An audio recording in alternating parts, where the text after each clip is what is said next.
it's not a easy journey. Dia bukanlah journey yang mudah. Kau ada duit, kau laburkan duit kau 20,000 contohnya, dan ada seorang baby yang kau akan dapat dalam rahim kau. No.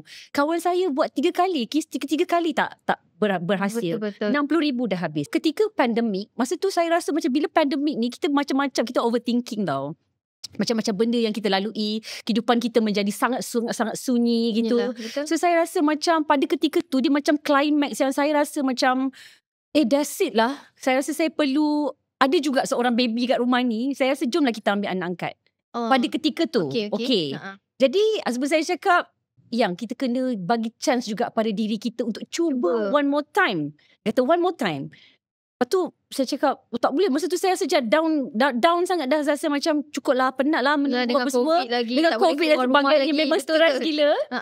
So akhirnya husband saya berjaya pujuk dan kita buat sekali lagi pergi ke fertility. Kali ni memang doktor tu cakap macam ni, dengan umur awak, dengan banyak benda yang berlaku dalam internal awak, and we go for IVF. Pada ketika kita decide untuk buat, memang kita kumpul duit lah. Kita kumpul duit and kita berikan seluruh masa dan jiwa dan tenaga kita kepada perkara tu.